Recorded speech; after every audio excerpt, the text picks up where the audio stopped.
I really appreciate you listening to the podcast here. Let's go get started. Welcome to the podcast. It's Monday, August 12th, and today's podcast is right up my alley. It occurred to me, let me start this off the way it happened last night because it was very organic. John Oliver did a show, one of his regular shows, and it's a 30-minute show, and I'll have the link in the blog because it's so good, and it's what made me come up with today's blog. It's a show about RFK Jr., but really what it's about, because I'm like, well, I don't know anything about the man, really. I haven't paid that much attention. He just seems not somebody that I would be particularly interested in, especially since his family doesn't endorse him. But that's not really what this was about. What it ended up being about for me, through my filter, through how I see the world, it ended up being all about the BS we're fed every day by everyone. Politicians are just another one of them. But the BS we're fed every day that is absolutely unsubstantiated, discombobulated, insane connections, all those things. And I remembered what it triggered for me was, I was worked up by the end of this 30 minutes. It's quite the episode to watch. Like I said, it's John Oliver. It's a Max show, but I watched it on Twitter of all things. So it's obviously available for everybody to see. Like I said, I'll put the link in the first paragraph on the blog. Actually, I'll even put it on the description for this podcast. It's that good. And if you have 30 minutes to watch it, it's frankly worth it because it completely is the companion piece to this podcast. You can either listen to this podcast and go watch it, which is probably the best way to do it, because after you hear what I have to say, it'll give you a different way to look at what John Oliver's saying. And essentially, John Oliver makes a lot of these points, but he talks as fast as I do, faster. And there's just a lot coming at you in the episode. So let me slow down and say what today's episode is about is a citizen's guide, and I call it the Citizen's Guide to Low-Key Fact-Checking. Because let's face it, we all have regular lives. We're really busy. I take an extra responsibility to do my best on fact-checking, and even I make mistakes, and it's like in my brain to fact check. It's been in my brain since the murder, right? You just always fact check, trust but verify. I hate to say a Reagan line, but it's true. So I verify. So that's me, but I realize a lot of us don't have time for this. So I feel like low-key fact-checking is a bar that we can all meet. So remember the John Oliver thing. I'll try to remember to bring it up at the end of this so you can then do that as your next pursuit. But regardless of if it's a debate, a campaign speech, a social media post, it's really important to know how to evaluate the information being presented to us. And the political rhetoric, get that rhetoric, that's my field, can be persuasive. And claims are everywhere. But how do you know it's really true? Well, let's start with the basics. So we went straight to my rhetoric. The rhetorical devices. And the other thing we started, usually this field is called logic and rhetoric because the other is logical fallacies, which are fake arguments. They don't hold up if you follow the logic. So I took logic and rhetoric all the way back in high school. And then because I'm sure it's because I'm the lawyer's daughter, I just loved the idea of arguments because, I was doing that since I was 3 years old.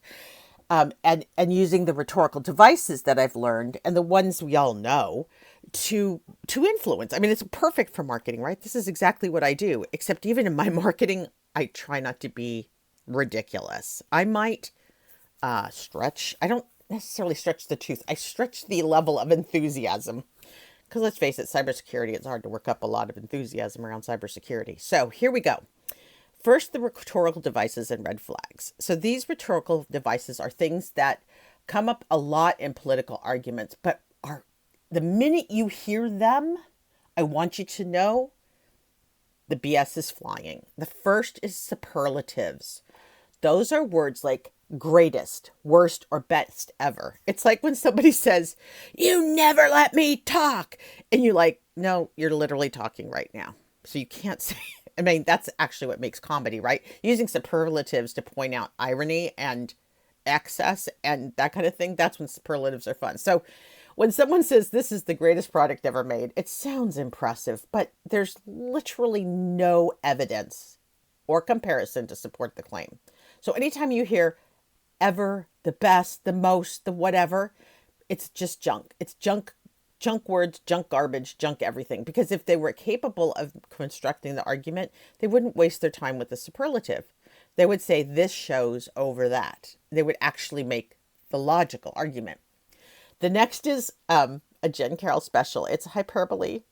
So that's I'm laughing because life without hyperbole, what would be the point?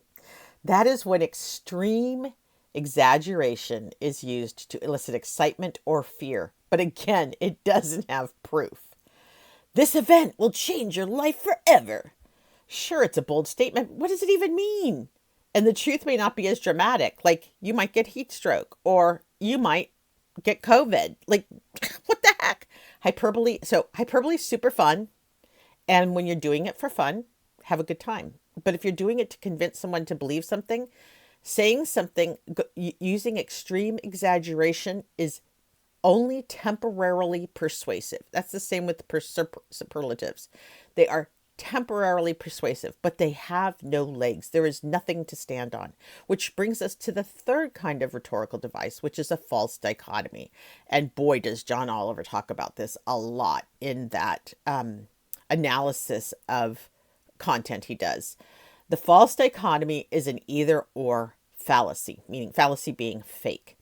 This occurs when two opinions are presented and they'll be like, you could either, so this is a classic. We see these false dichotomies all the time. You could either spend money on entertainment or save for your future. Yeah, that's some kind of life to live there. Never enjoy the life that you're living right now. Just save it all for the future. By the way, that was kind of a Jen Carroll thing. I did a little of that. And then in my 30s, I woke up and said, what am I doing? I'm 30 now. I'm not 62 now. I'm 30. Let's go do these things. So there's a balance there. And it's a false dichotomy. You can, let's hear it again. You can either spend money on entertainment or save for your future. This suggests you only can do one or the other. And in fact, we know you can do both. So you can spend money on entertainment and save for your future. There you go. It's just that easy.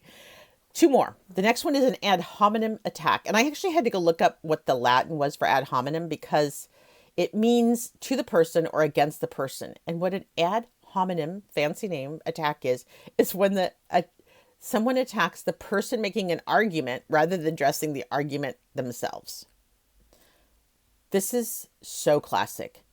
Don't talk about the thing, the issue, the point, the assertion. Just talk about the person. You are wearing ill-fitting fuzzy slippers. I can't possibly argue with you. What the heck? That's an ad hominem attack.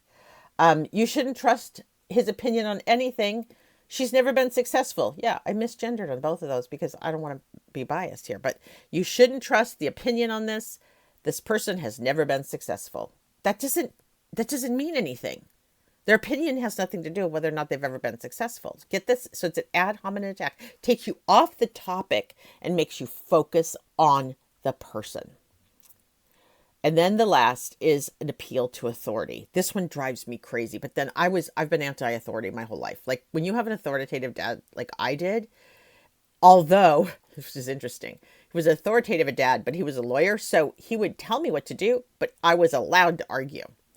Anyway, when the appeal to authority happens, this is when, if you go look at other psychology, if you go look at psychology and look at how people react to authoritarianism, they really fit it's where they are in their progression of human development, their own individual human development. And often people are very comfortable with authoritarianism because it just eliminates choices. This whole podcast is about using your head, right? A lot of people don't want to do that. It's hard. It's work. It's effort. And so an appeal to authority is an easy way to persuade people who don't want to think. So this diet must be the best because a famous actor endorses it. There is absolutely no reason for that famous actor to know anything about this diet being right for you. Think about that. There's no way. But what it does is it captures your attention. And if you're really lazy, and I'm going to call you out, lazy, and you go, well, if so-and-so's doing it, then I could be doing it. That's just a bad reason. Unless you can explain why the reason they're doing it is the same reason you're doing it, not just because you're doing the same thing. Now let's move over to logical fallacies. So those are the we just covered the rhetorical devices. Let's look at the logical fallacies. So these are when an error of reasoning weakens an argument by relying on flawed logic. So what you'll see in this is going to be around logic. So you'll see flawed logic, irrelevant points, or deceptive tactics. So let's talk about what those, this is the big one. So when I was getting my master's degree at Sac State, the best class, I think it's the best class I took in my whole college education, and that's saying a lot, was this class on causation. And we don't talk about causation very much. We jump to the causation conclusion all the time in the United States, but we really don't talk about this concept of causation. Causation means because something happened, it caused something else to happen. So, because the brakes failed on my car, it caused me to run into the car in front of me. That is such a clear, that's such a clear link of causation. The brakes failed, you hit the car in front of you. There could be other reasons. There could be other factors involved, like you were looking down, or the other car was supposed to go on the green light, or all kinds of other things. But pretty much we know causation was, like, you pretty much wouldn't have avoided it if the brakes hadn't failed. Let's face it. But it's often confused with correlation. So just because two things happen together doesn't mean one caused the other. So this is a classic example. I love it. Sports fans, I want you to listen up right now. Every time I wear my lucky shirt, my team wins. There you go. There's no causation there at all.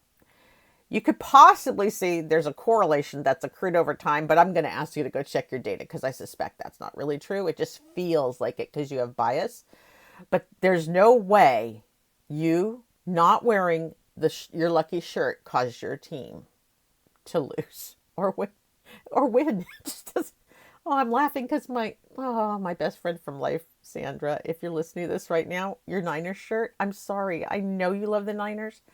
And I know that you have so many superstitions around this, but none of them affects the teams playing. So shout out to Sandra on that one. The next is mislead. So just always remember, sorry, I want to hit this again. Correlation, the fact that these things happen often together, is different than causation.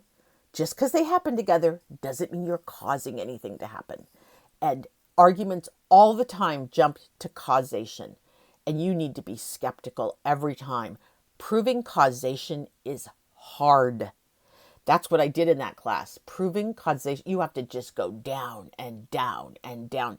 And it really is digging. And so what I'm telling you is you don't have to go find the cause, because that's going to be hard. I want you to know that whenever somebody says, because of this, that happened, there might be a correlation. You might see frequencies where those two things correlate. They happen at the same time. But it doesn't mean what happens in A caused what happened to B. And causation, that, if you learn nothing else today, causation is your biggest skeptic's tool. Does it really cause that? And I'm going to tell you 9 times out of 10, unless you're reading a really academic paper or very deep in the research, or you're talking to an expert who's done the legwork, causation is just not going to be something you're going to see all the time. In fact, just now, sorry, I'll just take one more soapbox issue on this causation.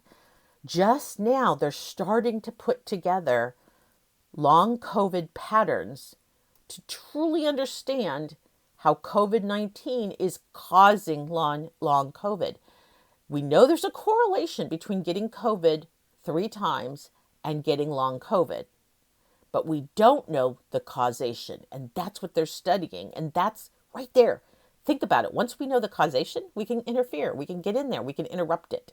So there's a lot of work being done, but that's a good example of where if somebody says, da-da-da causes this, nope, just does it. It might correlate, but it doesn't cause it. You're going to have to go really do hard work if you want to know the cause. And believe me, as someone who loves research, I give up sometimes on causation. All right, Jen, soapbox, back under the desk. The next thing you need to look for is misleading statistics, and this is another Jen Carroll special because I do use this at work. I don't use statistics to mislead, but I will absolutely admit there's a way to write them that can take the reader where you want them to go, even though you're telling the truth. So misleading is the key here in stats. They can be misleading if they're not used correctly. For instance, 80% of people who use this service are satisfied. Get it? 80% were satisfied. Do you know how many people use the service? 10 people. 8 out of 10 were satisfied. That's not statistically significant. Now, there's a good example of the 10 people that were willing to fill out a satisfaction survey, 8 of them were happy. And by the nature of satisfaction surveys, generally people will tend to comply. They will also complain, but if they think that you really want honest feedback or want useful feedback, they'll tend to comply because most people, believe it or not, most people are not horrible human beings. So look for misleading statistics or look for the trap of misleading statistics.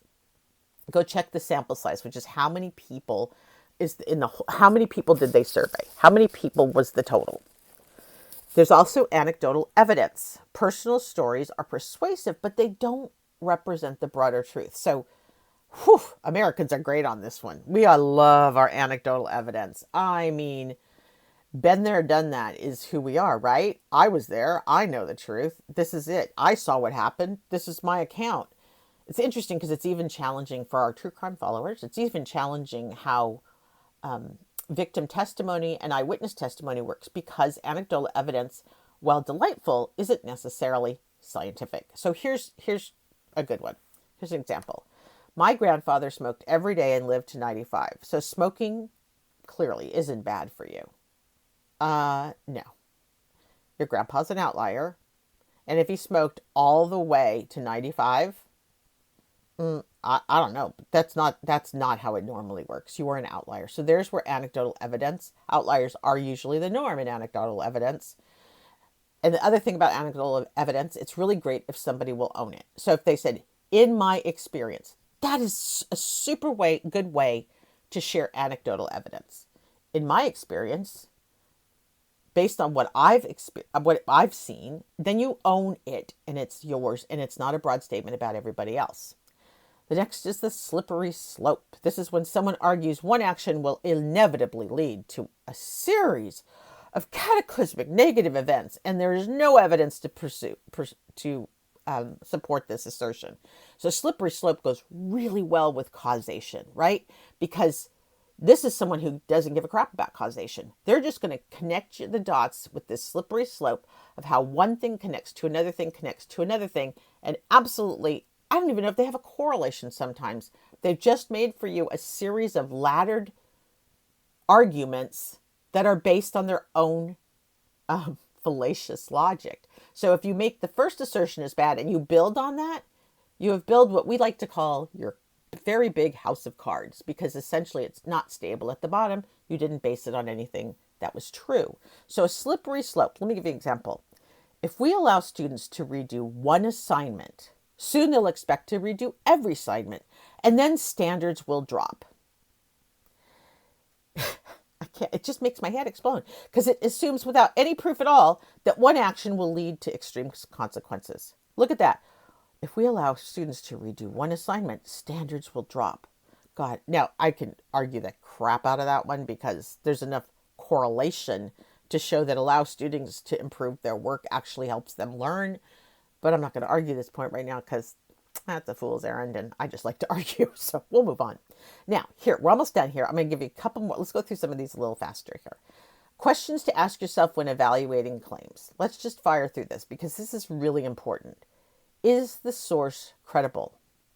A website with no clear authorship or transparency might claim drinking water cures all diseases, but it's up to you to go figure out the reliability and the reputation of the person making the claim, especially with social media. You're just going to have to go, if you really want that piece of information to be meaningful to you, then you're going to need to go tell your brain to go confirm it. Go see if the source is credible. Is there supporting evidence? If someone claims eating chocolate cake every day boosts brain power, first of all, I'm going to eat chocolate. No, I'm not. I'm not going to eat chocolate cake every day for brain power. I might eat it because it tastes good. But I'm pretty sure eating chocolate cake every day does not boost brain power. But when you investigate, so it's up to you to investigate this further. Sorry, looking at what I've written, but you need to make sure that there are credible studies to support it. And I'm pretty sure nobody's. Well, that'd be an interesting area of research. Eating chocolate cake every day. I might want to do a study. Let me know if I have volunteers. That could be kind of good. Is the language the person is using emotionally charged? Whew, this is a marketer's sweet spot. I work hard on the feels. I know I can persuade people much more effectively, even about cybersecurity, if I can reach an emotional connection with them. I've got to just make an emotional connection. And so you are going to see emotionally charged language all the time because emotions work. Maybe everybody's seen those viral, sorry, I got excited, but there's a viral videos, I think they're on TikTok, where somebody decides, and I think it's often been the women, but the woman will come in and then just manifest an energy level. It can be fear, it can be shock, it could be surprise. And their partner, if they're sitting there, will automatically just mirror the energy level. It just mirrors. It's such a good example of how humans respond to feels and emotions. So if the language is emotionally charged, they're tapping your energy. They're tapping your feelings. This product will revolutionize your life and make you happier than ever before. This strong emotional appeal is designed to persuade you, but often it's also designed to make you sit up in your chair and pay attention. It's why when I write speeches for people, I often will insert a phrase, what you may not know is, because that will wake up listeners. Just that kind of idea of like what you may not know. I attacked feeling like they're going to be left out, right? FOMO. So it took me forever to learn what FOMO was. I still don't have any FOMO because I can barely get my act together every day. But the idea is that's what emotionally charged language does. So pay attention to that. When you're being manipulated by emotions, notice it. Next, figure out, are there logical gaps in what they're saying? Here's an example. If you start your day with coffee, you'll be more productive all week. Wait a minute, let me think of this. If I start my day with coffee, I'll be more productive all week. Also going to need to go buy. Never mind, I'm not going to be rude. I was just going to make a reference to Scott Tissue. Anyway, you want to watch those logical gaps because a single cup of coffee affecting the entire week's productivity really needs a lot of connections to make that causation argument. Really quick on data and statistics. So what I just told you are some very simple things. Is the source credible? Is there supporting evidence? Is the language emotionally charged? Those are all red flags. Those are things you need to pursue when evaluating claims. The last thing is a little bit on the numbers.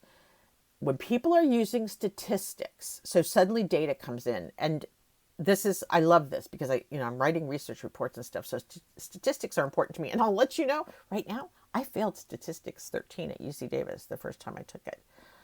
I am not a math statistics person. What I mean is I didn't do well on the math class going into statistics. But when I took stats in the psychology department, which was Psych 41 at Davis, that class was amazing. I loved it because the difference was in statistics 13, they were teaching stats from a math perspective.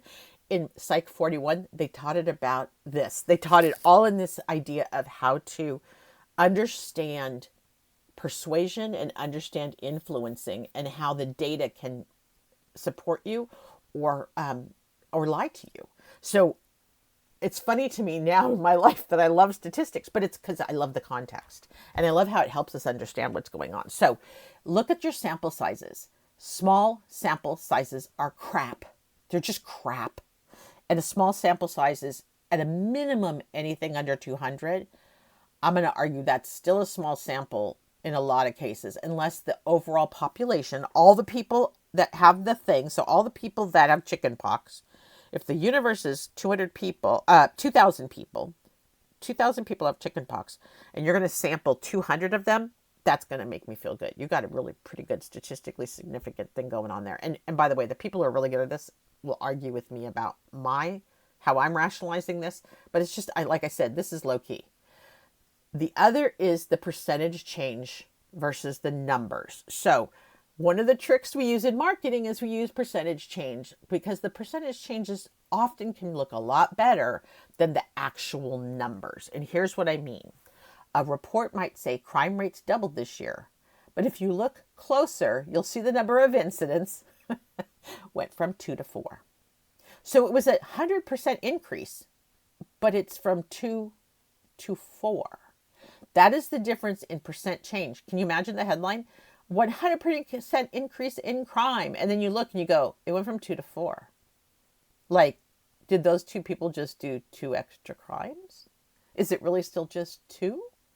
Please look at the percent change versus what the real numbers are. So you're looking at sample size, percent change. The last one that I didn't include, but it's just important, just as important as your margin of error. And that is a fancy way of saying this thing could be wrong plus or minus X points. Meaning if something's at 50% and they say the margin of error is 5%, it could really be 55 or 45%.